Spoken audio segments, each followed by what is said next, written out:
get it on. Got to get on. No choice. We're going to mandate you get it on. Thanks for tuning in. Thanks for telling a friend. Steve Wilkos back in studio. Good to see you, my friend. Thank you. Interesting journey for you from Marine to cop to Springer to now. Yeah. You know, I certainly never thought I was going to work in TV. You know, my father was a paratrooper in the Korean War and became a cop, and I looked up on my dad like he was Superman, and I wanted to be just like my dad. So I joined the Marines after high school and became a cop and thought I was going to do that for 30 years, get my pension and retire. But I ended up in TV, and I can't say that I hate it. Well, you know, if people say all the time, like, oh, you work a lot or something like that. And I just go, well, if you have to work, this is a much easier job than roofer or cop or paratrooper. You know, I'm so fortunate because when I was a policeman, I worked 6 days on, 6 days off. I think it's changed now, but back then it was 6 days on, 6 days on, 2 days off. And then when your weekends rolled around, you got 3-day weekends, but you only got 2 weekends off a month, or you had to work a month before you got weekends off. I work 2 days a week now, you know, Tuesdays and Wednesdays, and we tape from like the last week of August to the first week in March, and then I'm off the rest of the year. So I'm very fortunate with my work schedule. It's not a grind, that by no means. Well, I always talk about, but it's real good to have lay down a base model for work that is real work and tough work, and sometimes hot and sometimes dirty and sometimes dangerous. And then you lay down a nice base of that, and then everything else feels pretty cushy after that. And so, you know, Marine and cop, and, you know, for me, I was a carpenter, so it's just job sites and digging ditches and, you know, real work. Everyone should have that. And I do think part of the undoing of America, which is everyone going insane now, is people don't have a base of work, like dirt, little like it's a combination. It's you need all these things to really make it that kind of job. It's got to be hot. Or some elements are involved, that you're exposed to elements, you know. It's got to be a little dusty, a little dirty, like a little grimy. Nobody's willing to grind anymore, right? Right. Like I got out of the Marine Corps, which obviously I worked really hard in the Marine Corps and had long days and hours and all that. And when I got out, I worked construction, non-union job, just like working. It's not a jackhammer, but it had the flat plate on the bottom, and you pound. Oh, I was talking about that yesterday. Yeah, it's a tamper. Yeah, tamper. Yes, it has a Briggs and Stratton engine in it. It just shoots carbon monoxide out of the side of it. It just goes. And I worked that thing for 8 hours a day, and I remember I would come home and have to ice my forearms because it just was it was brutal. I don't, and that's another good point. I don't think kids today. I think a lot of people know. They think jobs are either fun or exciting or fulfilling, and then at the worst they can get is boring. I said, no, there's a next strata. It's much lower than that. It's painful. Yeah. It's loud. It's painful. You're sucking up fumes.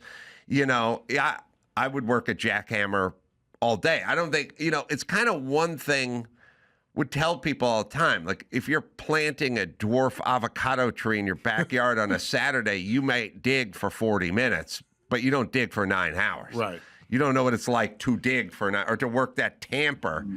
But I think, like, to your point of, you know, having these life experiences, like working really hard in the Marine Corps and being a policeman and, you know, hours and holidays and, you know, being out in the cold or the rain or whatever.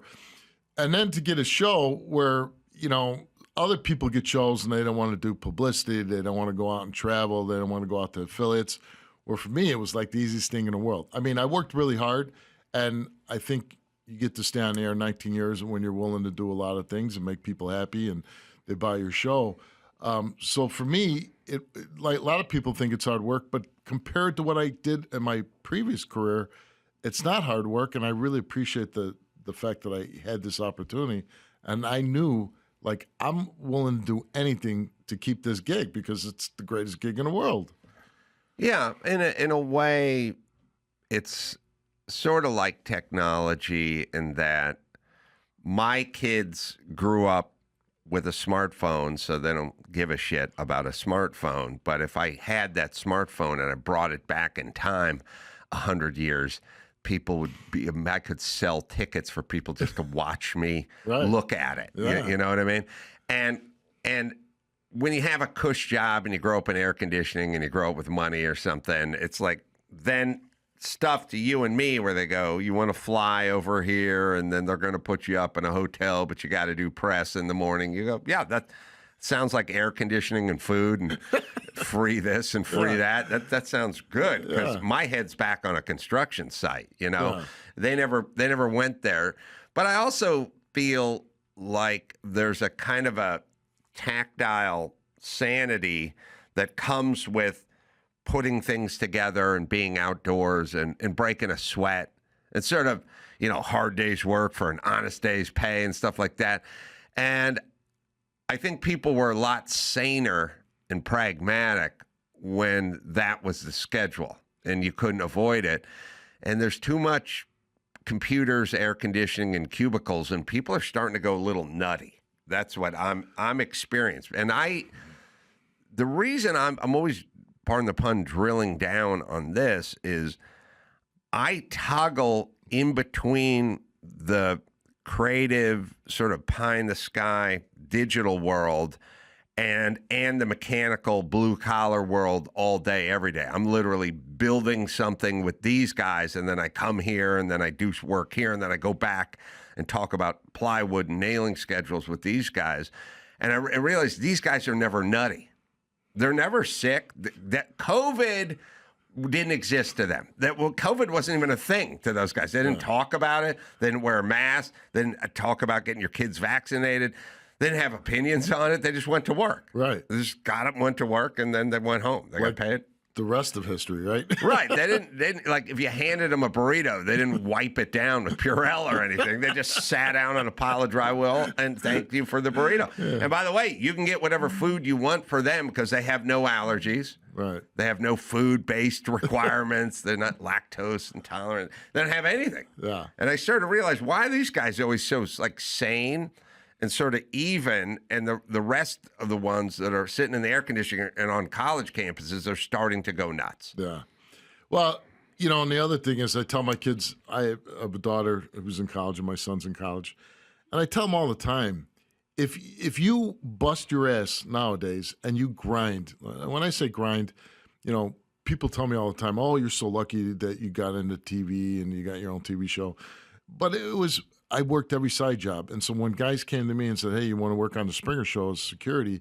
I was like, yeah, they knew they could come to me and I would work a side job. Like I wasn't going to lay on my couch and do nothing all day, or, you know, back then there was no cell phones and look at TikTok for 8 hours. You know, I was up hustling all the time.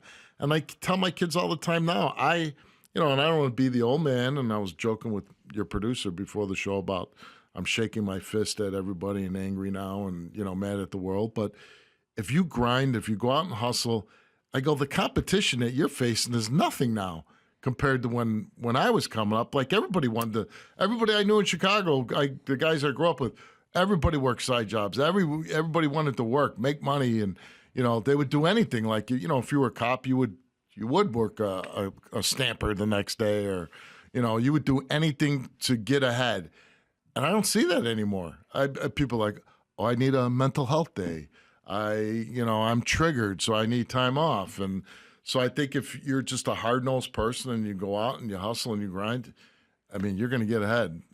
Well, that's the good news is you just have to be willing to work and you will rise to the top in a world where people are pretty entitled and lethargic. And soft. And soft. Soft is a good point. And I think people look at it as sort of a pejorative, like that guy's hard, you know, this person's soft. You need, and I also say males need a certain amount of hardness. Like you got to toughen them up a little bit, a little adversity, kick in the butt, you know, you're fine. Coach yelling at him, drill sergeant yelling at him, commanding officer yelling at him. You know, guys need a little of that, a little resilience, you know, some calluses built up. I hear excuses why people don't come to work. And, you know, most of my staff is young. And we had, we just all came back to taping at the studio in Stamford, Connecticut. And so we had all the crew and production and everybody was there. And somebody was saying how, they couldn't come to work because, they were feeling blue or whatever. And I said, I tape on Tuesday and Wednesday. And one Wednesday morning about 6 years ago, my mother called me up to tell me my father passed away. And it was sad, but my dad was older and had been in poor health for the last couple of years of his life. And I went to work because what was I going to do? Sit around at my house and think about it, and and there was nothing I can do. Yeah, no, my I agree. mom was in Florida. I live in Connecticut. I said, Mom, is there anything I can do? She said, No. I'll call you and I'll let you know everything that's going on. But like, I didn't want to sit around in my house and just be down in the dumps. I went to work, took my mind off it. Plus, if I don't go to work, we shut a production day down, which you're losing probably $100,000 a day if you're not taping. So. I mean, I felt like a little responsible to that too, and so I think most people wouldn't do that. Like nowadays with younger people, I have my head and everything else. It's like, no, you got a job, do your job, and then you deal with other situations, as you go along. But yeah, I don't think you're going to see a lot of that going forward. No, but I do think you'll see a smaller group do an extreme version of that. There's a smaller group of people that are, doing jujitsu at 5 a.m. and then working 12-hour days and working weekends and holidays. Like you're going to see a weaponized super, and those people are going to inherit the earth. Like they're just going to take over. Oh, I agree. When you said the jiu-jitsu thing too, like, I wish I didn't hear about a lot of that. And I studied all kind of like martial arts when I was in the Marines and the cop. And that's a pretty badass form of martial arts. And I also think like some of the younger people, like you're saying, I think a lot of them are aware about like alcohol and stuff. You see a lot of young people, certain segments that aren't drinking. Like we grew up drinking, like, you would get off work and you'd go drinking. And I think people have become more aware. So I think you're right. There is going to be a small group that, are going to make good decisions and work hard, and it's going to be easier for them to compete because, like I said, I think your competition is way weaker now. Yeah, I mean, everybody's going to be. It's like physically, it's like people are morbidly obese. They have diabetes. They eat junk food all day, and then there's a group that are just doing cold water plunges and jujitsu and don't drink and stuff like that. And that's an extreme opposite, and those people shall thrive because when you and I were coming up, everyone just lived in the middle. Everyone was like fairly skinny and worked pretty hard, so it wasn't. Well, you didn't like have an you said, the advantage. smartphone, like people waste enormous amounts of time. And even I have to catch myself not to waste a lot of time, but like myself, I keep real active. Every day I play golf. I go out with my buddies. We play golf every day. When I come home, I take a little nap. I go down to my gym. I work out. And, I'm to the point in my life where I'm 61 years old. I'm not trying to compete, and like become a bodybuilder or any of that. But I want to be stronger than the next 61-year-old. Right. Like I want to be able to be functional. There's a guy in my club that's 92 years old. He owns the nicest grocery store in town. He still stocks his shelf. He golfs. Like I want to live to be as old as my dad. My dad lived to 86. But I don't want the life my dad had at 86. Like he was in poor health. He didn't do a lot when he retired. And, I want to be functional. And I think, at 61, I can't look at myself when I was 30, 40, or even 50, but I don't think there's a lot of 60-year-olds that are still weightlifting, that are staying as active. I don't drink anymore. I become more aware of, like, to take care of myself. And I think that young people, like we're saying, my kids hardly ever drink. And which is probably, maybe they saw, like, because I went through a period of time where I drank too much and now I don't drink at all.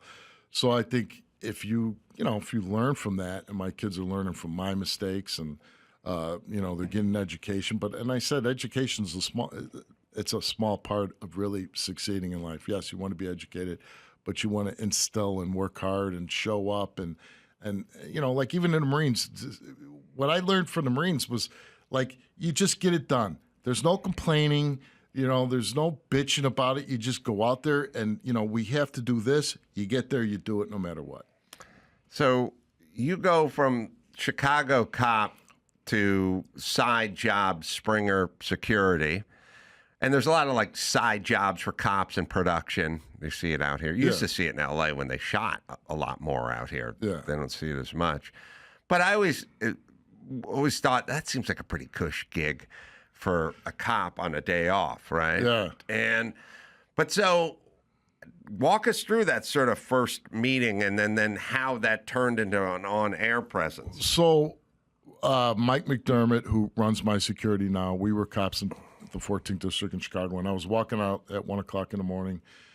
He said, "Hey, you want to work the Jerry Springer, work hard and show up." And like even in the Marines, what I learned from the Marines was like, you just get it done. There's no complaining. There's no bitching about it. You just go out there and, we have to do this. You get there, you do it no matter what. So you go from Chicago cop to side job Springer security. And there's a lot of like side jobs for cops in production. You see it out here. You used to see it in LA when they shot a lot more out here. Yeah. They don't see it as much. But I always thought that seems like a pretty cush gig for a cop on a day off, right? Yeah. But so walk us through that sort of first meeting and then how that turned into an on-air presence. So Mike McDermott, who runs my security now, we were cops in the 14th District in Chicago, and I was walking out at 1 o'clock in the morning. He said, "Hey, you want to work the Jerry Springer show tomorrow?" I never heard of Jerry Springer. I didn't know who he was. I said, "What do I got to do?" He goes, "You got to wear a suit and tie. You show up." And I remember the first episode I was there. This was in 1994. The show hadn't taken the turn where they had the fighting and the confrontation. Everything was kind of a boring show, and it was some kind of race-related show. I don't even remember what it was, but we stood around the audience.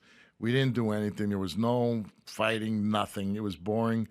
But I made $35 an hour back in 1994, which was huge. Right. And so whoever was running security at that time liked me. I showed up. I did what I was told. So the next time they needed security again, they called me. This guy called me. Well, they needed security if they had a topicality that they thought might be volatile. Right. So they called me to, be one of the guys. Well, one day, the guy that was running it, I don't know what his deal was, but he wasn't showing up or, he was demanding things. And he was a sheriff. And they fired him. Like, they called him up, said, "Where are you?" "Oh, I'm late." They go, "You're fired. We're not going to use you anymore." And I was standing right there. And they said, "You want to run security here?" And I said, "Yeah, I'd love to." And so then the show started taking little crazy turns where they had, younger people on, and they started getting in physical altercations on the show. And they said, "Okay, we'd like you to be here full time." I said, "Great, I'd love to be here full time." So, they gave me a salary or whatever they gave me. Well, then the show exploded, right? Like they had this thing, and they asked me to shave my head. I shaved my head, and the show became very successful, and they gave me a TV contract. So it just kind of progressed as along, and I don't think there was ever a plan to make me part of the show, but because I was on stage so much, and then I shaved my head and did all the things they did, that my role just kept, growing slowly on the show, where I became a big part of the show. Yeah. And, God, when did Jerry pass? Has it been 3 years? 2 years. He passed in 2023. 2023. I found him to be a very interesting guy to interview. I enjoyed him. I didn't find his persona was different on TV than it was in here. I found him to be kind of thoughtful and interesting and very thoughtful guy, smart, and I don't know. Was he sort of along for the ride in that situation? Like, how much of that was him? I don't think any of it was him, the show, because Jerry was very passionate about politics. And I think, if he had any regrets in life, it would have been that he never, made governor of Ohio or senator of Ohio or congressman of Ohio. He was the mayor of Cincinnati, he was the right? mayor of Cincinnati. And, he thought the show, and he said it many times, was stupid and silly, but it provided him with a great life, and I think he did have fun with it. But I know that if he could have done a show that was completely different, that was political leaning or something like that, he would have loved that. And I think he tried to do something along those lines when he did his podcast in the last few years. So, it wasn't something that he would have picked to do the show that we did, but it was hugely successful. Jerry was a smart guy, and he just went with it. So the show was so successful, and you're sort of distinctive looking, so you must have gotten recognized almost immediately when the show. Well, you got to remember, that time in the late '90s, there was the internet wasn't really that big, and there wasn't, it was ABC, NBC, CBS, and all that. So when a show was huge, you think about those numbers back then. We'd had 10 million people watching our show, a daytime talk show. Right. Like, I think I draw 800,000 now. Yeah. The numbers are just unbelievable. So everybody knew who I was. I'd be locking people up, and they'd be like, "Oh, you're Steve from the Jerry Springer Show," and I'm like, "Yeah." So you still remained a cop? Yeah, I started on the Springer Show in '94, and I left. I retired as a policeman in 2001. So I did both for 8 years. Oh wow! Yeah. I thought once you got full time with Springer, but no, I stayed both. How did you balance that? Well, I worked I had a permanent afternoon shift on the police department from 4 to 12, and I worked Springer from 9 to 3:30, and then I would just race to the police station. So I worked long days. God, that's crazy. And then after I got off my police shift, I worked security in the nightclubs in Chicago from midnight till 4 in the morning. What is what's going on with Chicago about now? And how different is it than I can't, back then? I tell my wife, if I was coming out of the Marines now, I would not become a policeman. Oh, yeah. I mean, when I came on the police department was 1990. So it was pre-phones, these cops have to wear body cameras. And I'm not going to lie, I would have got blown up if I had to wear a body camera back then because, there was things I did that I used force, and I don't regret it. But these guys, everybody's looking to sue and filming you and everything else. No way, man. Yeah, I couldn't imagine what recruitment would be like to be a cop in Chicago these days. First of all, the politicians, like the mayor in Chicago, so anti-police. They don't back you. I don't know. I know, in some departments, they took away personal immunity. So why?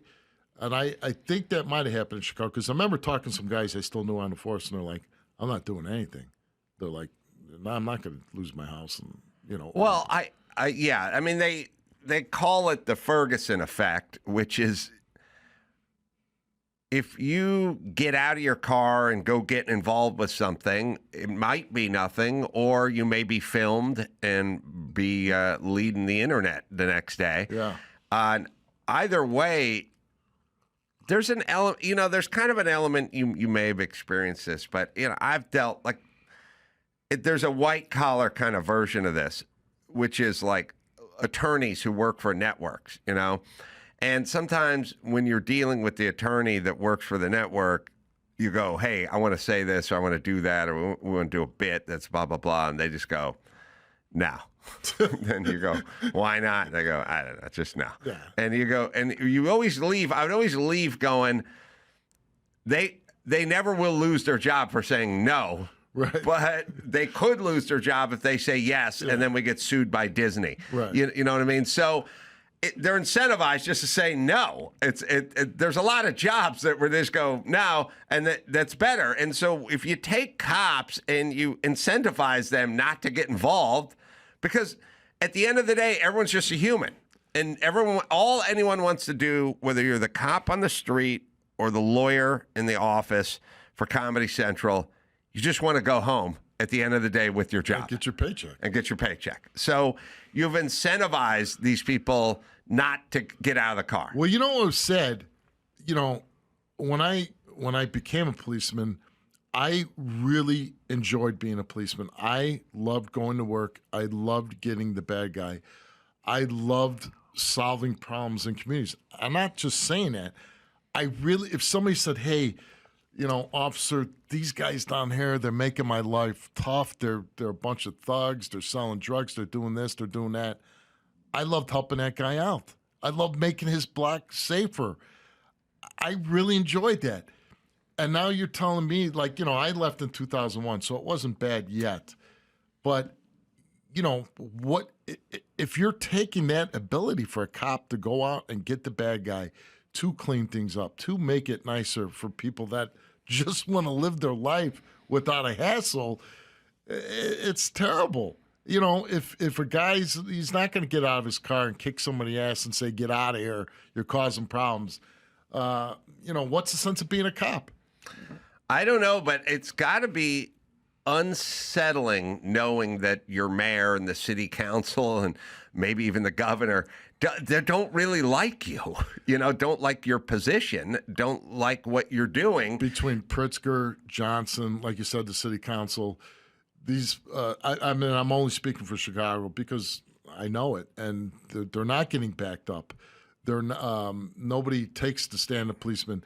They tie their hands so badly. There is no incentive to go out and fight crime. I mean, most guys, listen, when I went to work, I didn't want to shoot anybody. I didn't want to kill anybody. I didn't want to hurt anybody. But I did want to get the people that were causing problems in the community, whether selling drugs or had guns or were gangbanging or whatever. I wanted to get those guys. And I think most policemen had that attitude. Well, now when you think okay, my boss, I had a boss come in one time and he stood in front of roll call. He was a captain. And he said, if you're 100% right, I'll back you all the way to the hilt. I go, if I'm 100% right, I don't need your backing. Right. I need you when it's in the gray area, when I'm trying to do good, but maybe I'm in that gray area where, I need somebody to back me up. That's when I need you. I don't need you when I'm 100% right. And now, I don't think they'll even back you when you are 100% right. Yeah, I don't know how they think this is going to play out, but there's only one way it plays out. It's just less people wanting to be cops not motivated, wanting to get into trouble. And more crime. And then, thus, more crime. If there's no consequences, and you see it in New York with this no bail, when there's this, there was an article in the paper the other day where it's like 15 or 16 guys are causing 67% of crimes on the subways, because they keep getting, released, and either the same day or next day they're committing the crimes again, and don't spend any time in jail. So what is going to stop these guys from going out and committing crimes when there's no consequence? Look, the one thing about criminals and criminal organizations and cartels and things like that, they're the most fluid, in a weird way, they're the most pragmatic people in the world, and they're fluid, and so the cartels in Mexico, they sold weed for a long time, and then you make weed legal and they go, now we're switching fentanyl. And they'll do it overnight, right. And if you do that, they'll go, okay, we'll do human trafficking now. Right. They'll just immediately go to where the getting's good. They'll just float. They're like water flowing down a street. Hit a twig, go this way. Hit a leaf, go that way. But they're just float. They just flow. And they will take whatever you give them. And so if you let them do, here in L.A., we go, well, it's a misdemeanor if it's under $995. They'll go in there with a calculator and get up to $994 worth of merchandise before they walk out of the store. They will do all the time and always what we let them do. I couldn't believe the signs in San Francisco where they got the signs posted on the street about retail theft. If you steal, they're advising you to make sure if you steal less than $1,000. Yes, and they go, if you turn and look the other way when they're doing drugs in the street, then there's going to be tons of people doing drugs in the street. And if you let them camp overnight in the park, they're going to camp overnight in the park. And if you let them rent or buy Winnebagos and park them down PCH, then that's where they're going to live because everyone wants to live in Malibu. They just don't want to pay to live in Malibu. So they will take whatever we give them, but I don't get why we don't understand that. Yeah, I mean, you just like with Newsom, I see like the problems they have out here, especially with the homelessness, the open drug markets. And I said again with New York, I spend most of my time in Connecticut where I live, I do the show, but, and I'm very up on New York, and they have these and they're supplying the needles. Right. And everything else. And I go, so I think most people, like getting to your point earlier, most people want to go to work, come home to their wife, their kids, watch TV, watch sports, just live a life without being harassed, right? You want to be able to walk down the street. You want your kids to be able to walk down the street, not being harassed. You don't want to be stepping on needles. You don't want to see human feces in front of your house, things like that. Like, it's really simple. But if there's no consequences, if you do things that I think encourage it, like you say, like if you're providing needles, okay, you can shoot up here, like what is going to happen? That's going to happen. These people aren't going to, they use the parks as an outdoor toilet. Everything gets run down. And then because you're letting people do drugs, they need money to get those drugs. They're not working. So what do? They resort to crime. They rob people. They break into cars. I mean, San Francisco people, they weren't even rolling their windows up on a car. And they're like, please, I have nothing of value in my car. Don't break it, So, well, we got in some sort of weird, perverse world where if you left a backpack on your passenger seat in San Francisco and went to get a coffee and someone broke the window, most people would tell you that's your fault. Yeah. And that's that's a weird Mason-Dixon line to get to cross into. But most people would say that's your fault, and the cops wouldn't look for it. And then also, there is unintended circumstances or consequences which happen from this stuff, which is out here. If somebody steals your laptop, the cops they're not rolling on that at all. So several years ago, I think it was in Pasadena, some guy got his laptop stolen. The guy snatched it, and he knew the cops wouldn't roll on it. But he wanted his laptop back. So he told the cops, the guy pulled a gun on me and took my laptop, which is how this is going to work. If you're not going to go find this guy's laptop, then people are going to start saying the guy had a gun. So then the cops rolled up to the guy and see him in the alley with the laptop, but they think he has a gun. So now the guy makes some sort of move and they shoot the guy. Now you go, whose fault is that? It's the citizen shouldn't have lied. Yeah, but the citizen wanted his laptop back and he knew you weren't going to get it. Right. So that's on you. Yeah. But it's an unintended consequence is what I'm saying. I think you get people in and they, maybe they think their heart's in the right place and you don't want to be too hard or, maybe excessive. But then you get so far away from it. And again, if you don't have law and order, you're going to have anarchy. Right. So it was even though it wasn't that long ago from a calendar standpoint, it was just a very different time we were in when you were a cop over there. Again, like so many things have changed. One, like I said, the cell phone is the biggest thing that changed police work. Like, I remember even before cell phones, like I remember we saw this guy grab this woman's purse. It was an older lady. She was much older. She probably in her 80s. Grabbed the purse, and we just happened to be driving down the street. We saw it. We chased the guy. He starts fighting with us. We're punching him, trying to put the cuffs on. And I remember this woman coming out of her house and like, oh, my God, officers, why are you beating him like that? And this, I'm like, you don't see why we're doing it. You just see the effect. You didn't see the cause. And that's a problem with doing police work because people just see like, oh, there's two guys beating up one guy. No, we're two police officers trying to effective arrest. We're not just beating this guy up. Yeah, well, the other thing that's interesting, I've brought it up recently, but I've seen there's many more women on the force now than there were back in your day, and also the women sort of they manned the phones, but they weren't walking the streets.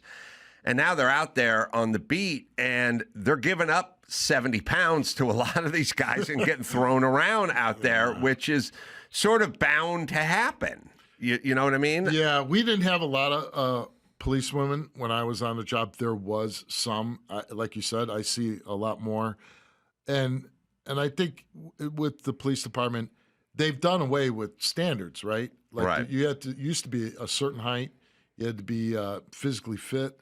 Like I remember we, in the police academy, we had to run like 1.5 miles. You had to be able to do so many push-ups, and they've done away with all that. Right. And that's a big problem because, and I remember telling people all the time, you know, I'm 6'3", even at 61, I'm 225. But when I was a younger man, I weighed 250, 245. I was a Marine. I was trained, you know, in self-defense and all kind of things. And you know, you go up against some of these guys, they're career criminals. They don't care that you're wearing a badge or a gun. They're going to fight you. And if you've never been in a fight in your life and you've never been in violent situations and all of a sudden you're wearing a badge and you think that little piece of metal is going to protect you, you're sorely mistaken. Right. And listen, I don't want to get into a whole thing about women versus men and this and that, but I don't think women have that. A lot of them don't have that killer instinct or that gene in you where you become very violent to self-protect or... Well, I mean, look, I grew up playing football and since I was 7. And I played the line for 10 years, 11 years. And all I did was line up in front of big dudes and try to handle them, right. You know, and they tried to handle me. And it worked out most of the time in my favor, but not all the time. But whatever it was, I was used to that. I was fine being handled that way and trying to handle the person, right. You know? And if it never, you know, I remember when I got to high school and I was playing in high school and there's a guy and he was like athletic and stuff like that. And it was sort of, we're at practice and at some point, someone went to hit him or he, you know, and I saw him just sort of turn and flinch and put his hand up and I was like, oh, he's never been in a football uniform before, you know? And by then I'd played 7 years of Pop Warner. I was used to helmets and pads and hitting and I was used to it. Yeah. He wasn't, you know what I mean? This was a new thing for him. And yeah, as a woman, as guys growing up with rough and tumble play, wrestling, playing football, wrestling in high school, you know, Marines and all that kind of stuff. Yeah, you get used. You're very physical. You're very physical, and you're used to being physical. And aggressive. Right. No, I wasn't even that aggressive. I was just like, I understand the concept of someone coming at me and trying to take me down. Right. And if it never happened from 0 to 30 and now it's happening in the street, I wouldn't excel at it either. Listen, I grew up in Chicago in the late 60s and early 70s. And, you know, when I was growing up, we got into fistfights as boys. And fist fights all the way through high school, and then I went into the Marines. You know, my kids grew up in Connecticut, you know, in like the Greenwich area, where my son, he's in college now. I don't know what he's doing now, but he never was a fist fight in school or in the neighborhood of Connecticut, you know. Right. So, like, you know, it's just different. So, you know, everybody in my neighborhood, it was just part of growing up. You got into fights with other guys. You knew how to defend yourself or you knew how to get into a scrap and take care of business or whatever. So not that that's the way you want your kids to be raised, but I'm saying if you become a police officer, those situations are going to arise no matter what. If you work on the streets in Chicago, you are going to get into a physical confrontation. It's not a matter of if, it's a matter of when. And if you've never been in a physical confrontation, you're going to be on the bad side of things. All right, Steve, hang out with us for a quick break, and we'll do a little news with Dawson over there right after this. Oh, Steve Wilkos in here. Dawson's in here. The Steve Wilkos Show, by the way, it's NBC, and you can check your local affiliates for that. All right, Dawson, what's going on out there? Well, Jimmy Kimmel ignited a firestorm over his comments about the alleged Charlie Kirk assassin, so Disney is pulling ABC's Jimmy Kimmel Live indefinitely. Nexstar Media, which owns hundreds of television stations, announced it would preempt Kimmel's show on all of its affiliates for the foreseeable future. They say Kimmel's comments about the death of Mr. Kirk are offensive and insensitive at a critical time in our national political discourse. We do not believe they reflect the spectrum of opinions, views, or values of the local communities in which we are located. So when all this was breaking, I was on the road in traffic, doing a thing kind of half out of town. And I was listening to talk radio. So I love talk radio, but talk radio tells you what's going on when it's happening. And Mike August, who's booker and friend, and I was meeting him at the event, he's a sports radio guy. I don't get the sports radio guys, but okay. But he didn't. So, but he's very, he worked for Kimmel's show for 15 years. He's very finger on the pulse of what's going on. This guy, that guy, Jimmy. He knows what's going on at the Kimmel show, and he was there for a long time.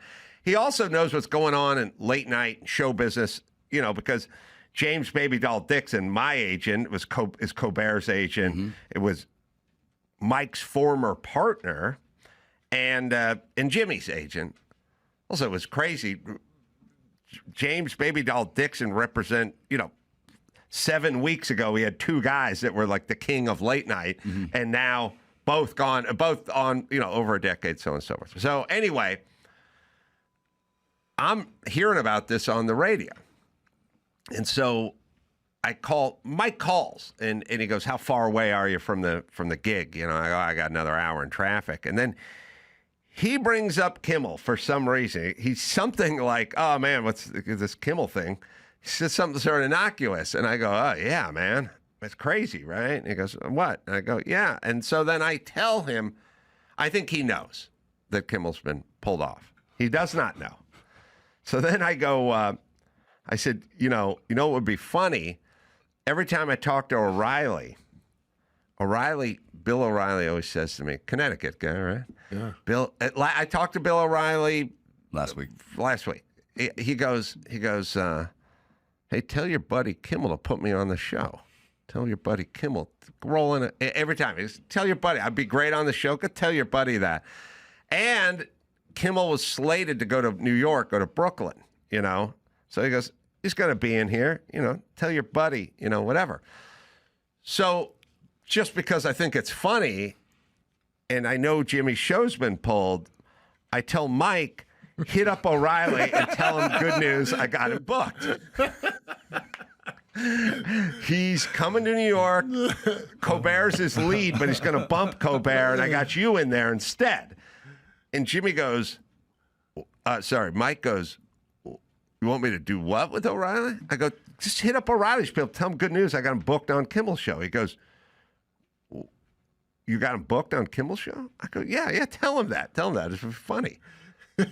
Well, I don't get it. Why did you book him on Kimmel's show? I thought Kimmel said okay.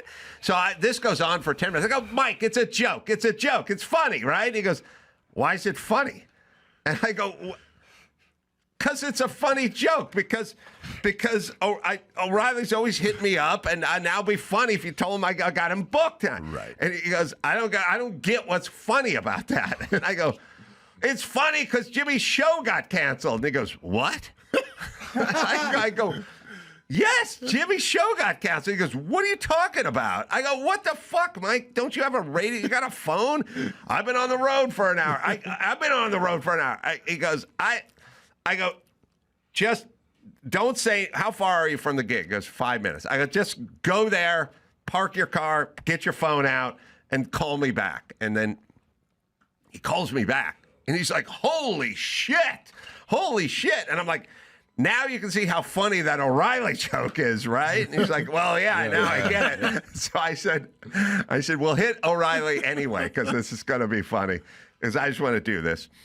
And then, Mike's talking, when affiliates, he was saying, I think it was Conan had one affiliate in Boston drop him, and that's when the domino effect started happening with Conan. But you know, he knows the nuts and the bolts of TV and late night and affiliates. And once X amount of affiliates, it's once the affiliates drop you or a group drops you, then you get dropped. Now, so then I'm very weird about sending texts to people that are in the middle of stuff because I feel like they're being flooded with text, and then it feels like a burden to them because they feel compelled to answer your text in a pile of text that they're getting. Well, I would imagine you were on the receiving end of that. I was yesterday. I got onto a group thing with all the guys who worked there and stuff like that. The usual suspects, the guys I watch football with and stuff. But I also had a gig, so I basically shut it off. I just have to go perform and be on stage and do whatever I'm doing. I can't sit around, get a private room and look at my phone. It happened right when I got there.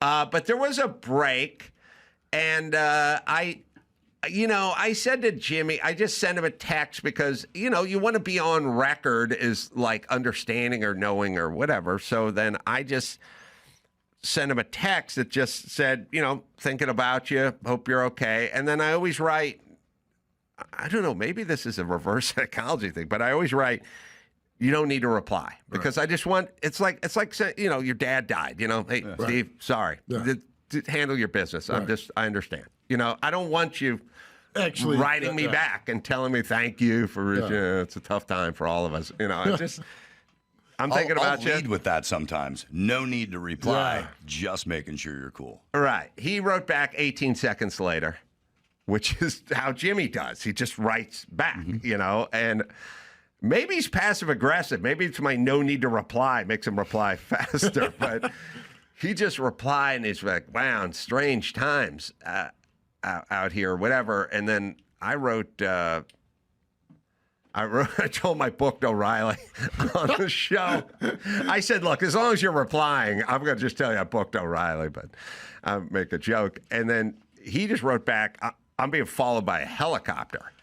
And I was like, oh, wow, these are strange times, you know? Wow. So, you know, I just said, you know, stay safe, you know, good. You know, I think a lot of people want me to comment on it. My feeling is this. I don't think he should have been fired. It's a weird thing. The right and the left are always sort of misinterpreting things. He was inaccurate about something. It wasn't like he was necessarily attacking Charlie Kirk. He was trying to dump it on Trump and inaccurate about it, because that's what we're living at, a time where something happens. Nancy Pelosi's husband gets hit with a hammer. This side says he's had a MAGA hat on. That side says he's some kind of nudist hippie from Haight-Ashbury. You know, that's all we do now. I don't feel like it's necessary, but that's all we do. But, you know, also, and I don't like the government getting involved. And I've heard every side of the story. And in general, I just want people to speak, and then the ratings will do the talking, and you can support them or not support them. And if that's what you want to watch, you can watch it, or you can watch Gutfeld and listen to him bash Kimmel, you know, or however you want to do it. That's the world I'd like to live in. But it's not the world we're living in. And I understand people's arguments. And my thing is just, my perspective is different just because I know Jimmy. And I know Jimmy to be a very good guy and a generous guy. And I've always said that about him. And I realized that while everyone else knows Jimmy as a caricature, I know him as a person. You know, so when people, you know, when I run into the people that don't know Jimmy as a person, you know, I'll O'Reilly or Dave Rubin or Dennis Prager, and they go, "What's up with your buddy Jimmy?" Well, I know him, so that's why I don't think of him like you think of him. But on the other hand, they think of you as a cartoon character too, and I know you. I know Dennis Prager's a very sweet man, lovely man, but these guys on the other side think of you as a cartoon character. And then at a certain point, there's the assassin who thinks of Charlie Kirk as a cartoon character, not a dude. Yeah. I know him as a guy, sweet guy, fair guy, family guy, good American. But that guy looks at him as a cartoon character, and that's why he gets to kill him. You see? And so I know Jimmy as a human, and I know how good he is, and I know how decent he is. And we disagree politically, but who cares? Right. We disagree. We disagree on pizza toppings as well, but it doesn't mean we don't talk, And that's the part I don't get. Right? Because I lean conservative. Jerry was super liberal guy, and we would have discussions all the time, but we loved each other. I mean, I loved the man. He loved me. I mean, I saw him a month, and we'd talk about not burning somebody. Jerry came to see me. I know he knew this was the last time he was ever going to see me. He didn't burn me with, "Hey, Steve, I'm dying." Right. Like, he wanted to see me one more time, but he was not going to burn, and, that's just the way he was. But my point is, like, all these years, we spent 30 years together, and we had opposing views. But I loved him. He loved me. We loved getting together, being together. Now, it seems like if you have opposing views, people are cutting you out. Like, I don't want you in my life anymore. Right. You don't think like me, which to me is like craziness, right? People are cutting their own mothers off, their parents off, because you see these kids on TikTok. I won't have anything to do with my parents anymore because, they think opposite of me. It seems it's a larger operation. Yeah, it's just splitting the world up the families, is dividing everyone against each other. Strange times, man. Yeah. I mean, you're cutting people that you love out of your life because they don't think like you. It's crazy. I don't. First off, I don't get what's in it for you. You know what I mean? Like, I would like to enjoy Thanksgiving. You know what I mean? And we can watch a football game and eat some turkey and drink a little bit. We don't need to talk about any of this stuff. I think for me, it's always been a thing where it's always he said, she said. But I think there is a division to be made, or a delineation to be made, which is there are people that are on the left and the right, and the left people. Nobody thinks Jon Stewart is an evil guy. They think of him as, I disagree with this guy politically. They even will say he's talented, he's smart, he's bright. I'm sure he's a good dad. I'm sure he's a good husband. He's a good dude. I disagree with him. I disagree with whatever his policies are. Okay, that's fine. But when you start getting into this guy's evil, well, then we're going to a different place, because the disagreement, whether it's at Thanksgiving with your niece and your nephew, if you're a Steelers guy and they're Ravens fans, that's fine. That's how the world comes down. We come down to everyone's a fan of something. You're a Chevy guy, I'm a Ford guy, whatever we do. But if you're a Chevy guy and I'm an evil guy, and you're a Pittsburgh guy and I'm an evil guy, right, and you like anchovies on your pizza and I'm an evil guy, well, at some point, I can't come to Thanksgiving. And at an extreme point, I'm going to need to be put down. Right. And that's the problem. And I think that's the division that we're talking about, which is the right and the left go, oh, you guys sling just as much mud as we do. Right. But we're calling people stupid or low IQ or slow or sleepy or whatever he's doing. You're going with the evil part. And that's when the bullets start flying. Yeah. I think they've also underestimated just how much this country has, I guess, come together behind Charlie Kirk, and how this is incredibly wrong. Would you like to see what Kimmel said? Yeah, I've seen it. I've seen it, but we can. We'll leave the long cut in there because we can play it. It's him going after Trump. Well, it's not necessarily just going Charlie after Kirk. Trump. It's after everyone who voted for Trump. I guess that's what I can't turn on Jimmy because he made my career, and I know him as a person. I just was talking to him before this. Just sort of, he was at the Emmys. I just said, "What's going on?" He said, "I'm at the Emmys. I got to sit here for 4 hours and not win anything." And it was just a human, funny conversation. Renny Harlin, the famous film director, is out there. Got here a little early, so I'm going to wrap it up just a beat early and get Renny out here. Steve, the show on NBC, no danger of being pulled by the affiliates. No, because when they tell me something, I listen. You can go, should we go, you can check your local affiliates, Yeah, right? we're all over. Go to stevewilkos.com and they'll tell you where it's at. Thanks, Steve. Always good to see you, Thanks my for friend. having me on. We'll take a quick break, get Renny in here right up. I'd say Alcantara leather is the smell. Like there's a smell, there's a rich leather smell, and I'll go with that. I don't think, candy corn or pine or anything. That's the poor man's smell. I think that the smell is good leather. Like, you ever smell like a real expensive handbag or something? That's the smell of rich guys. Renny Harlin is in studio. He's got the movie The Strangers Chapter 2. That'll be in theaters nationwide September 26th. He's also made many, many films I've talked to him about. Cliffhanger, one of my favorites, and the little sleeper film, Driven. I think we had some discussions about that with Sylvester Stallone, who's getting on and doing his thing now. But many, many, many films. Die Hard 2, and an interesting story. So I don't know. How did you come to this country and get involved with such huge, high-budget films? What was the journey?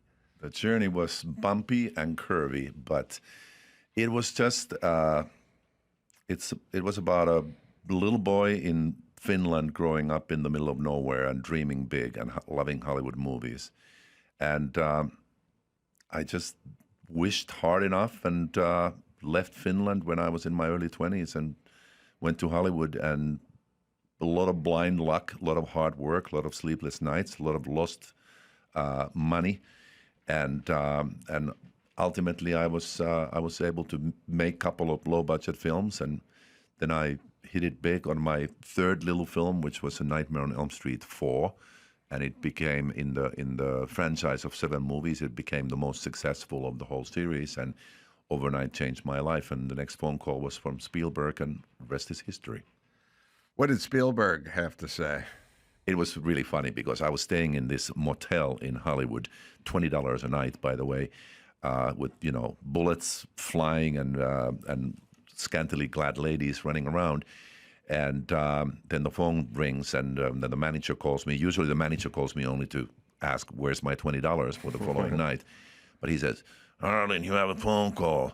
I'm like, who would ever call me? Because I don't know anybody. It's like, "It's some Mr. Spielberg for you." I'm like, oh, come on, quit this joking. And it's like, okay, well, he said it was Steven Spielberg. I'm like, then I realized it might be for real. I'm like, okay, I'm here. And then I'm like, hello? And it's like, "Renny, it's Steve. How are you? I saw your movie last night. I loved it. We got to talk." And he had seen Nightmare on Elm Street that weekend when it came out. And I went to Amblin Entertainment on the Universal lot, and Steven Spielberg offered me a movie to do, and we developed it. We never made it, of course, because it's Hollywood, but we developed the movie for a year, and we became friends, and then one thing led to another, and I started making movies. It is interesting how low the batting average is in Hollywood. I think about it periodically, how many meetings, how many pitches, how many discussions, how many Zoom calls, how much, and nothing ever. No, not nothing ever, but it's rare that stuff comes out the other end. But you have to be, sort of like a baseball player, and that if you got a hit once every 3 times you've been to the plate, you could be an all-star.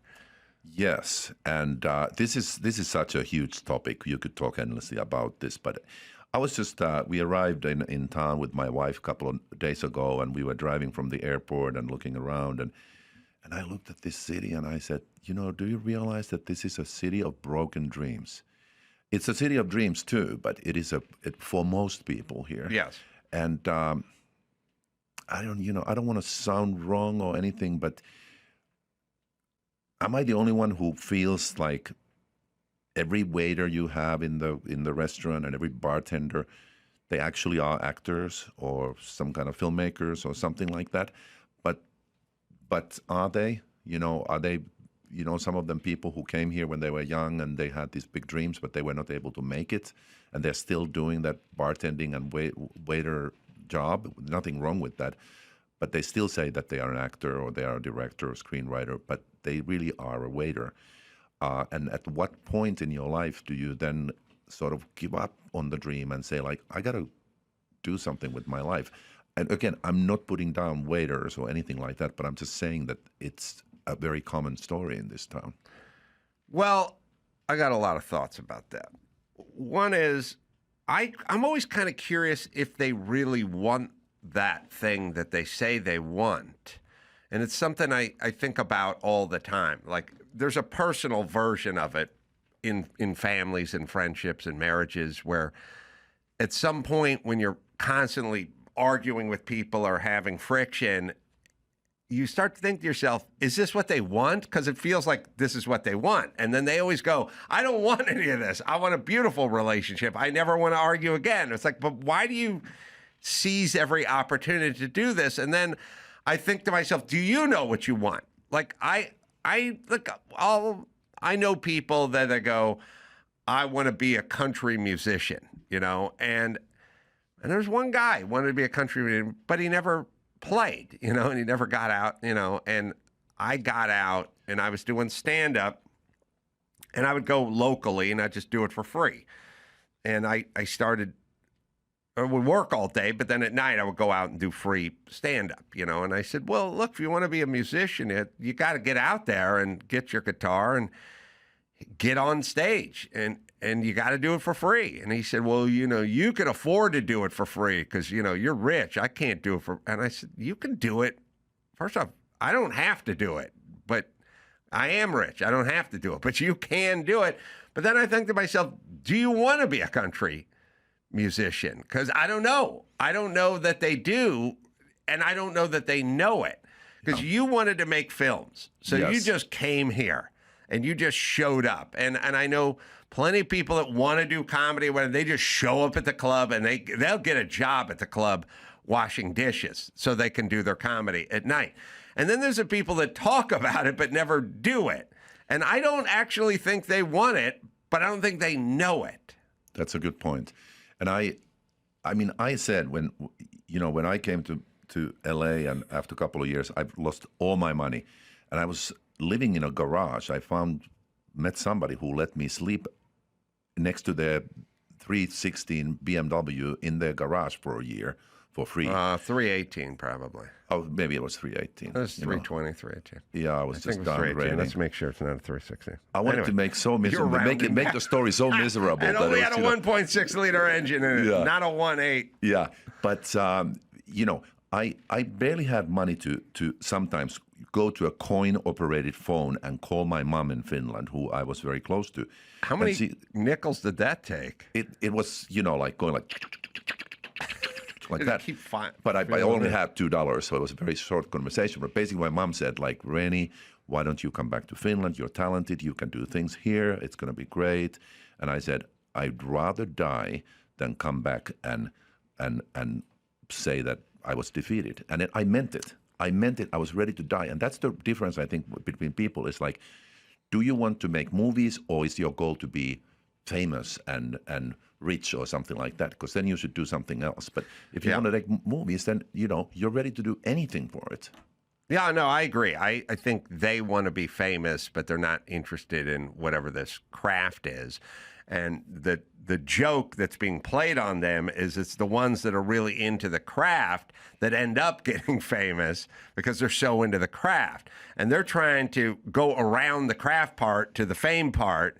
And the craft part entails a lot of free work and a lot of scripts that never see the light of day, a lot of playing places and never getting paid and with nobody in the audience. That's the part you got to do. And they don't want to do that part because that part is uncomfortable and it doesn't pay. And the only reason you would do that is if you had to and were in love with it.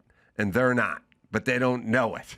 And that's my thing. And I'm starting to wonder if people that argue a lot or just have bad relationships or whatever, I wonder if it's the same thing. Like, I'm starting to wonder if they want this, but they don't know it. And the problem is everyone's story is the same. I want this. Of course I want this. I'll do anything. You'll do anything except for what it takes to do it.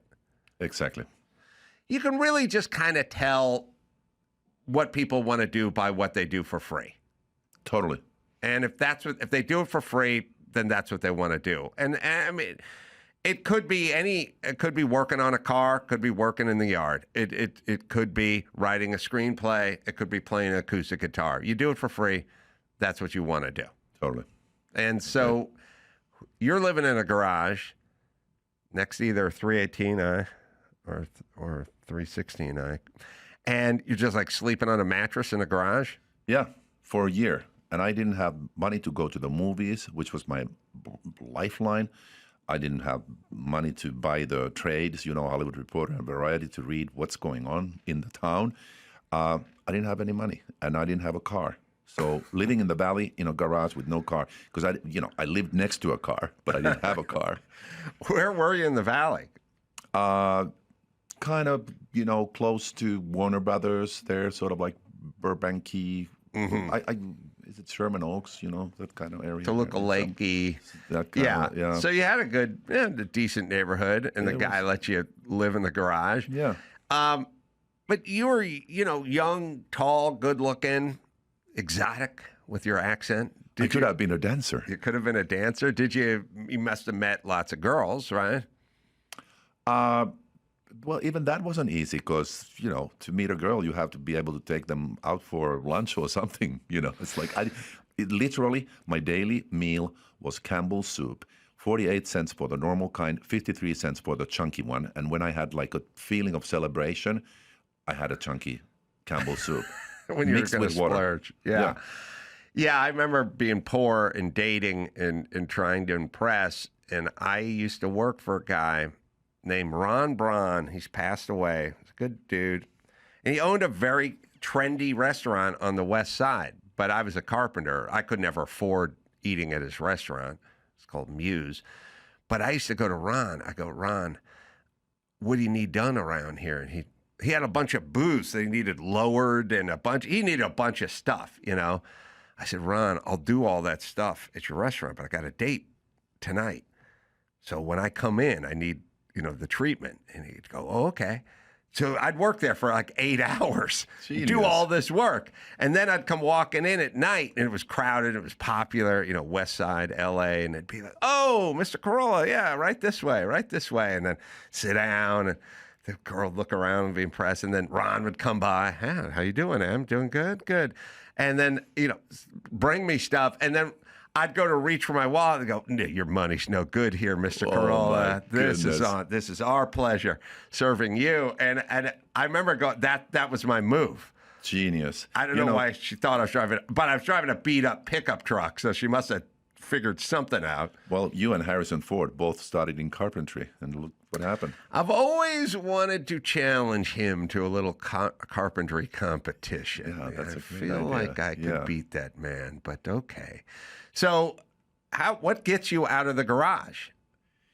That was literally that I got a job. I had made one movie in Finland, and I desperately tried to get people to watch that. And then one producer watched that and gave me another job. I mean, I make it sound like it happened in a month, but it took like 2 years. And it was a movie called Prison. And it was a little horror film that took place in a prison. And the producer was Irvin Yablans, who was a very famous producer. He discovered John Carpenter, and he produced Halloween. Mm-hmm. And when he took me on his 80-foot yacht, he would say, Halloween bought me this yacht. Mm-hmm. And of course, I was starting to think like, oh my goodness, what is prison going to buy for all of us?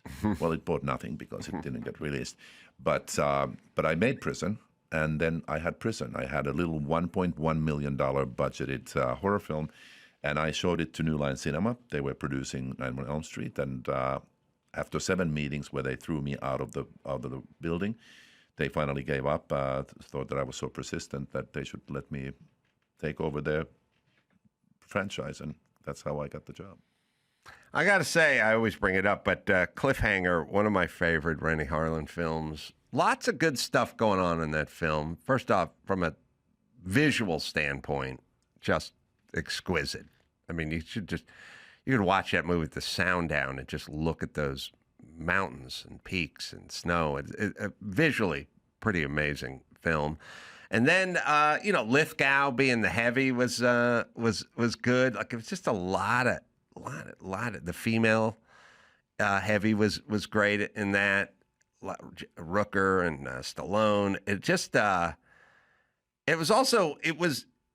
it kind of toggled back and forth between a kind of Stallone-y, kind of almost cartoony movie, and then real, very grounded kind of movie. Sometimes Stallone, it just becomes a cartoon or not, but this one sort of had both those elements in it. Well, I'm glad you noticed that, because that was a real important point for me. And actually, I had envisioned, we just talked about Harrison Ford, I had envisioned Harrison Ford as the star of the movie, because I wanted the movie to be very real and very grounded.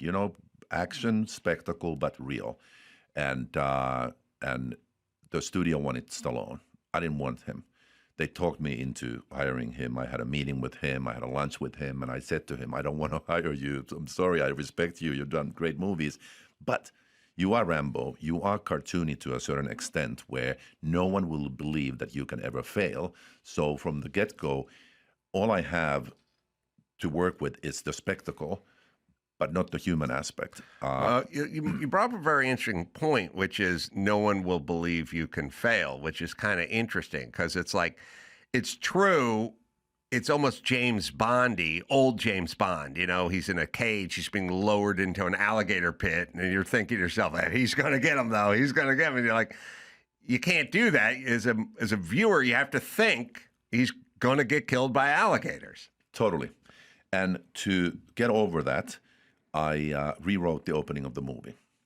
The original opening scene of the movie was that Stallone's character climbs a mountain to rescue a wounded eagle. The poor eagle can't fly, and bravely he climbs up, rescues the eagle, puts it inside his jacket, takes the eagle down to the ranger station, and brings it back to health. That was the opening of the movie. I'm like, okay, we got to change this. And this was over lunch with Stallone, and I said, we got to change this so that you're not rescuing an eagle, you're rescuing a girl. And Stallone says, yeah, that's a great idea. Yeah. Rescuing a chick is much better than rescuing a bird. Bird is a bird, right. But chick is much better. I'm like, yeah, there's just one but. You're going to fail, and the girl is going to fall and die. He's like, yeah, so I'm going to rescue the girl, but the girl dies. I'm like, yep, that's what we got to do. And he looked at me, and then he cracked a smile, and he said, well, you're the boss. If that's what you want to do, we got to do that. And I said, we got to do that to bring you down to earth. And in the opening scene of the movie, tell the audience that you're a real person. And we did it, and the opening worked really well, and then the movie flowed from there. Yeah, I can still see him hanging onto his glove, hanging off. And I don't know how much there wasn't any CGI or anything back then, and AI and all that stuff. How did you shoot that scene? We shot it for real, and the casting of the girl for the opening scene was a real interesting process, because normally, producers told me, like, yeah, we'll just cast some good actor and then have a stunt woman do the fall. I'm like, no, it's got to be the same woman.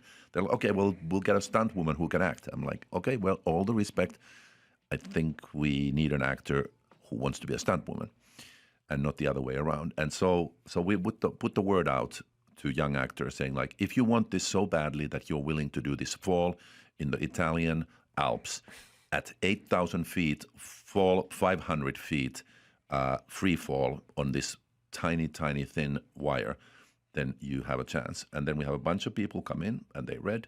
And then Michelle Joyner, this young actress, walked in, did the scene. Casting director was standing on a chair. Michelle was lying on the floor. They're holding hands, and she looks at the camera, and she's like, please don't let me die. I don't want to die. And we are all in tears watching this performance. I'm like, that's the girl. I call Stallone. He flies in, runs in, drives in, and we do the scene with him and Michelle. And Stallone is in tears. And I'm like, we got the opening of the movie. And that was Michelle. Never done stunt work. We went to the Italian Alps. The peaks were so small that you could land one skid of the helicopter on the peak, take the actor out there, rig her into the wire, take her out there, Stallone and her, and cameras and everything floating in the air, helicopters and this and that, 8,000 feet off the ground. And we did it for real. And that's why it looks so good. Yeah, it's hard to substitute for real, and that was real. It was also a time when things were analog. Like when you were in the theater, you knew they did this because there wasn't any other way to do this. Totally. But it was super effective, and just a fun film that was a good film, and like I said, had this sort of right amounts of all the elements. There's sometimes when films get too big, they get sort of cartoony, and then you kind of lose interest in them. But this was not. That was written by you, and how much of that was Stallone's stuff? And it was really a collaboration. We had a script, and then I worked with Sly in making it exactly what we wanted it to be. So it was a collaboration. Sly physically did a lot of the writing, but all of it was result of us spending a lot of long nights together and just going through line by line and figuring out what does everybody say, what do they do, blah blah blah. Because I also wanted the villains to be interesting and multi-layered, because to me, in an action movie, the hero is only as good as the villain. If the villain is weak mentally or physically or whatever, then the hero doesn't need to do much to beat them up. So we wanted to have an interesting villain, and like you mentioned, John Lithgow. So I think we really showed that we wanted to go with somebody who is. I mean, he's physically he's a big guy, but he's mentally challenging. Yeah, look, you had this sort of international all-star team of villains. You had Lithgow, you had a woman, you had guys from different parts, and different tribes and ethnicities. Like it was you had the well, I don't know would be the villain, but the bald guy with the mustache who was sort of in on the heist in the first place, the guy, the insider, Rex Lynn. That guy was real good. Yeah. In it too, because he just sort of fell right into that role. I believe totally. That guy immediately. We actually became very good friends, and many years we were just the best friends. It was oh really? Yeah. And he went on to do like one of those CSI Miami things. He was on those shows for years and years and years. Everybody's seen his face. I had a weird situation. I was looking in, and I want to ask Andrew in the other room to look this up. Well, you'll tell me, but we were doing a deep dive on an actress, and she was the Canadian actress that was in Driven, which is was supposed to be an F1 movie, ended up being an indie movie, I guess. I did talk to Stallone about it once at a party. He still seems angry about it. It did not come out the way he wanted it to come out. You directed that, right? And the woman in that, the love interest, was Estella Warren. And we were like sitting backstage at some club somewhere, playing shows, being bored, and we just started looking into her. She was very beautiful, and she was an Olympic water dancer or something. And I said, oh, that's interesting, because in the movie Driven, they had a scene where she was in the pool, and that was probably you going, hey, you got this skill set, let's do it. Let's let you do this if you were an Olympic caliper synchronized swimmer, right? So that was in, and I was telling everybody, and then everyone's like, God, she's so beautiful. And then we started doing a deep dive on her, and she fought cops and got arrested and got into all kinds of, if you look her up, her story is insane. I don't know if you followed with her or knew any of this stuff. I don't know any of that stuff. If you read her like IMDb or bio or whatever, some like fought cops a couple of times. Now, when I hear this, I just hear, oh, she liked to drink. You know what I mean? That was the story. That's what I heard. starred in Planet of the Apes, the remake, and then just not much after that. Whoa, but an interesting thing.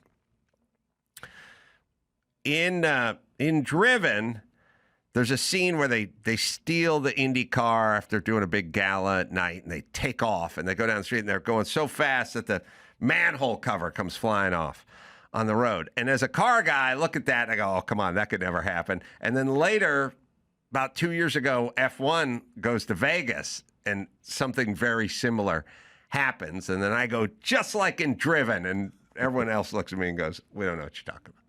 Oh, that's so sad.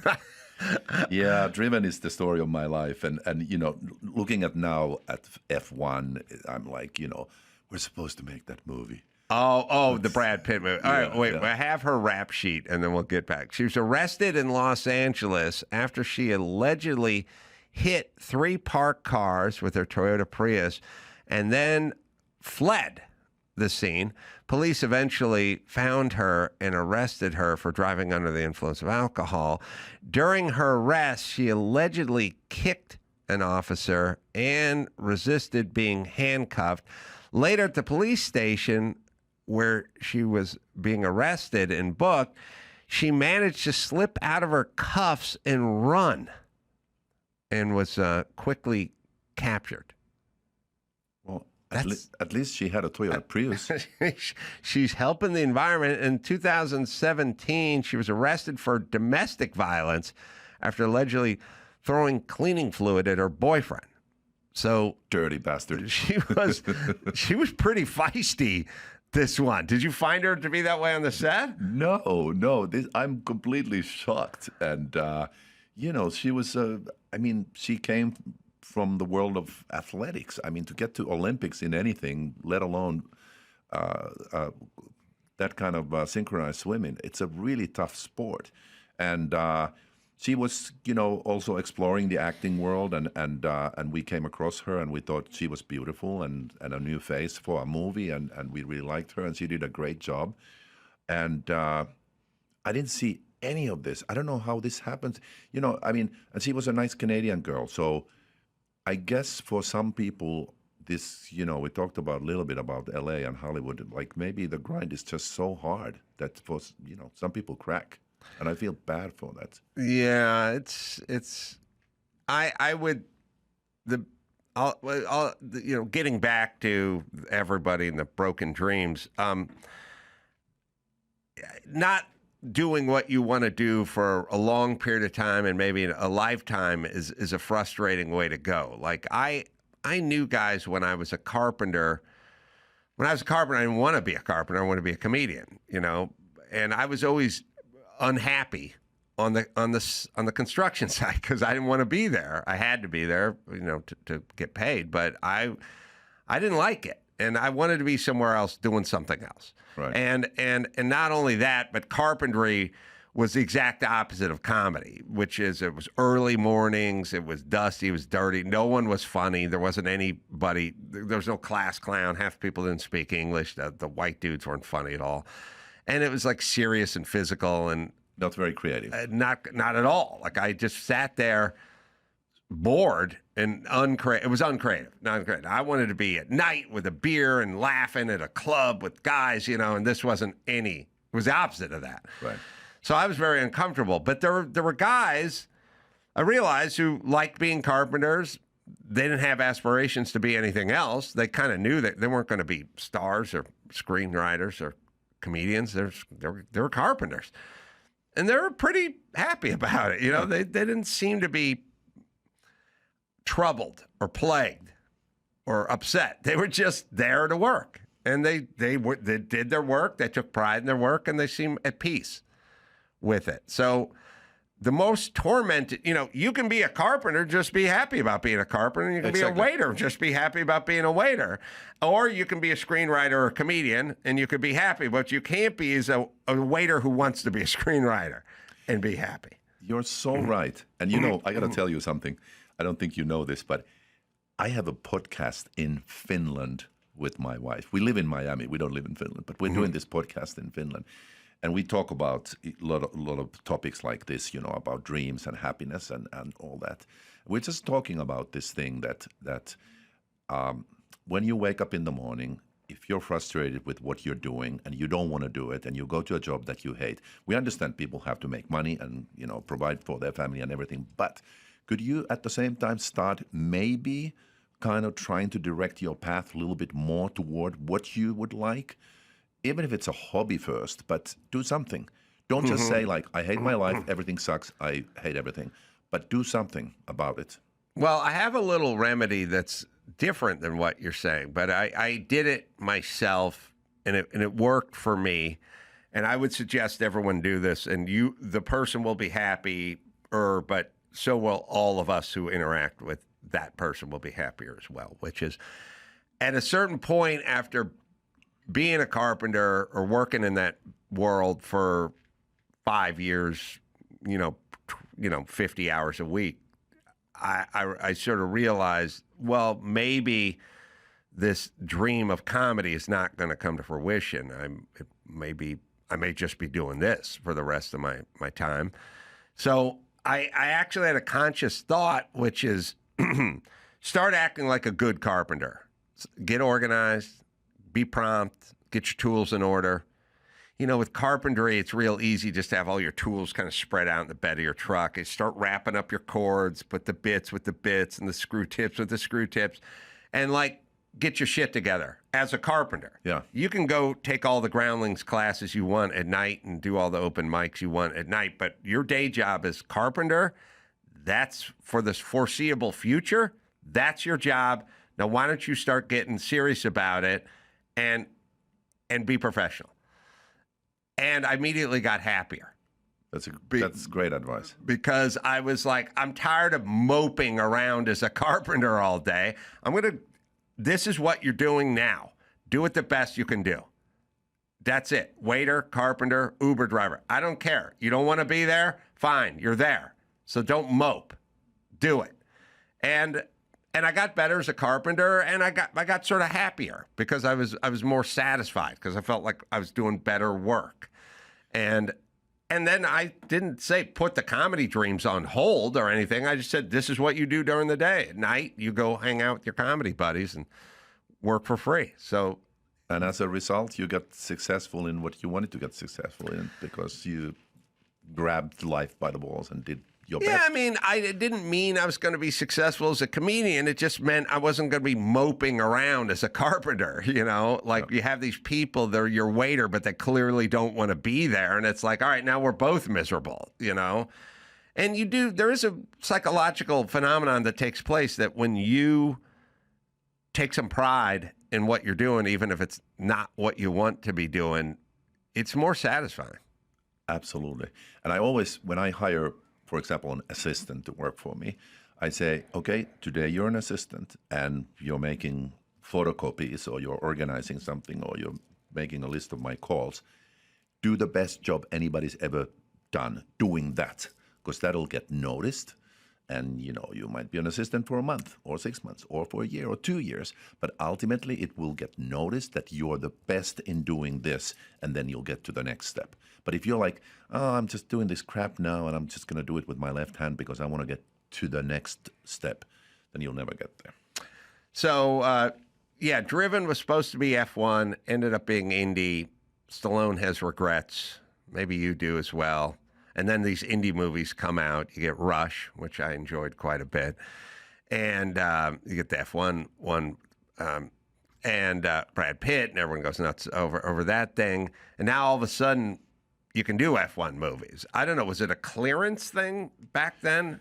Yeah, it's a really long story. It was Sly and I were good friends. We were both huge racing fans, and we went to all these Formula One races. And this was 25 years ago, and at that point, Formula One was not that well known in America, and so it was an uphill battle to get it financed and everything. But we did get some financing together, and then we went to F1, and we wanted to do this movie. But there was a guy whose name is Bernie Ecclestone, who was the head of F1 at that point. He owned it, yeah. And at the last minute, because somebody said a wrong word or somebody didn't put enough money under the table or whatever it was, he just said, like, actually, you're not doing this. And then we were left there with like movie half prepped, everything kind of planned, everything there, money there. And we can't use the word Formula One, and we can't use their cars, we can't use their tracks or any of it. So then we did this sort of a bastardized version of Indy cars that kind of act like F1 cars because we couldn't let go of that dream. And we did the movie, and I think it's kind of an example of one of those situations where you make a movie kind of for wrong reasons because it's something you love. It's like if you love golfing, it doesn't mean that you should make a movie about golfing. Right. So it just didn't. I don't think it's a terrible movie. And when I look at now the Formula One movie, F1, the movie, I see a lot of same shots there and same approach, but it's just, 10 times bigger budget, 10 times better script, big stars, and the full collaboration of F1, all those tracks, all the cars, everything, and, The drivers. And drivers, and of course, fantastic, skillful filmmakers and all that. But I would be lying if it didn't hurt me in my heart a little bit that we couldn't make that dream reality, and we made a movie that we know it's inferior. But sometimes it happens. Yeah, it's a feeling of having an invention and kind of going, I got an idea for an invention, and then 20 years later, somebody has that invention and they're getting all the money and the praise and stuff, and you just think, man, I had that. I had that idea back then. Exactly. You know what I mean? But I'm not getting the praise and I'm not getting the checks. But that was my idea, You're And talking about the guys who decided not to invest in Facebook. right. So for you, and you and Stallone end up sort of parting ways. I think last time we talked, there was a little friction there. Yeah, it was unfortunate. We were super good friends. That movie, killed our bromance because studio wanted one type of a movie, Stallone wanted one type of a movie, and I was hired by the studio, so I had to be loyal to them. They were my employer. There was no other option. But then I kind of took the brunt of the blame that the movie wasn't exactly what Sly wanted it to be. He couldn't sort of wrap his mind around that concept because I do feel like he, of all people, should understand that that's sort of how things work, right? I know it's unfortunate. And over the years, I've tried to kind of reach out and touch him, but he wouldn't have any of it. So he's that kind of a person who is like either you're friends or you're not. Well, the people that I know that are kind of alpha types, they love people and then they hate people, but they don't really have in between people. They're either very much in love with people and very big fans of people, or they hate them. And I'm sort of live in the middle. I'm sort of, that guy's all right, not so bad. Like I don't get where the energy comes from with a lot of people, but I think it's a characteristic, like it's an alpha type. I agree. And I think it's a little bit of a ego thing where with these kind of people who can be extremely intelligent and extremely powerful and successful, but either you are in their orbit and you circle in that orbit and you toe the line always. And if you go a little bit off track, then you can become the bad guy. Yeah, I mean, it's a little biblical, like you're either for me or you're against me. And they have a thing where it's like, if you're not for me, then you must be against me. And I'm always like, there's a third option, which is really not caring and just kind of wanting to get the fuck on with life, But they have an ego thinking you're gunning for them or, they internalize everything. But I mean, that's what makes them fun when times are good too, right? Super. I remember Thanksgiving at the Stallone house, sitting next to his brother and his mother and his daughters and his wife and eating turkey and cracking jokes and watching Frank Stallone play the guitar. And those were great times because you were part of the family. Frank is an interesting character. And I enjoy Frank quite a bit. I always thought he was kind of fun. It's a weird, I don't know, burden or position for him to be in life. You know what I mean? Like that, constantly trying to kind of claim your own station and mantle and explaining to people why you belong and all that all that kind of stuff. But fun. I've always found the guy fun. And mom seems a little crazy. Whose mom isn't crazy? That's a good point. So I'm going to give you a plug here. The Strangers, Chapter 2. What part of Florida are you in, by the way? Miami. Oh, nice. Yeah, I always, last time we were talking about getting out there, looking at some of those cars and checking things out. Your people are telling me you got a lunch appointment, so It doesn't matter. doesn't matter? I'll be late. Oh. If you want to talk, we talk. Oh, look at you. That wasn't a ploy to get you to stay longer, but I'll meet you a little in between. Let's see. You're married to Gina Davis, right? I was. I find her to be. She seems like one of the most attractive people on the planet, and the reason I say that is like people will go. They'll say like Jennifer Aniston, or someone like that. And I've talked to Jennifer Aniston at Kimmel's parties and stuff, and she's cute, but she's not striking. You know what I mean? Like at some point, yeah, you can't be under 5'5" and have a B cup and be that. You got to be a little taller. You got to have a little more. Gina Davis to me is amazing, and great. Like it's just like a great actress. You guys have kids together? No. Oh, I think I must have brought this up because last time I was here, I was like, what a genetic duo you guys made. Both tall, striking-looking people. Like, it's a shame. Maybe not too late. I don't know, but it's a shame you guys didn't have any kids. Yeah, we had our time, and she's, she's what makes person also attractive is when they are intelligent and talented. So she's an amazing person. But we had our time in the 90s, and then we moved on, and now my life is incredible. I have an incredible wife. I have a 3.5-year-old and a 1.5-year-old. And, wow. My life is perfect. Now, you're 66. You're in great shape, but that's still old for that. Did you use a surrogate? Did you have to... was there science involved? No, science. We did the old-fashioned Really? way. Yeah, it was easy. It was very pleasant. Yeah. Hey, 66 is the new 40. Yeah, I mean, I guess I was trying to think. Anthony Quinn had a kid at 81 or 82 or something like that. Didn't Tony Randall had a kid. Didn't Robert De Niro just have a kid? Yeah, I think Robert De Niro. Didn't like Mick Jagger or somebody like that have a kid too? It is. I guess it's a lot more about the age of the partner than the age. It's the roller skates age, not the keys age. If you do the exactly, you do the math. So for you seem very content and at ease and comfortable in your station. And I don't know, because you were, the king of the, huge blockbusters and everything like that.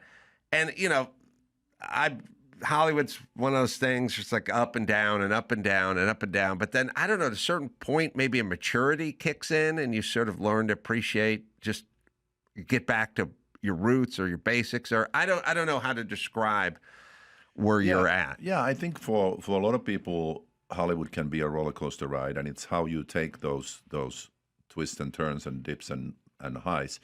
And I've been through a lot. I've had big hit films and some not so big. I lived in China for 6 years. Now I've been back for about 5 years in the Hollywood swing of things. I don't live here. I live in Miami, which I love, and things are just going fantastic. And I think it all started right after COVID, or in sort of during COVID, when I met my future wife, and I found a purpose in my life. I'd been working hard, living hard, but in a way drifting. Like I didn't have something solid. I had a lot of dreams about that, and it came true. For me, it was always about having a family, having something that will leave a kind of a legacy for me. And now having these kids, it's everything to me, and it just makes me work harder. It makes me feel more grounded, at ease, relaxed, inspired, motivated, and as a result, just work keeps coming to me. I have 4 movies coming out next year, Really? theatrical movies next year, and now I have Strangers 2, Chapter 2 coming out in a week.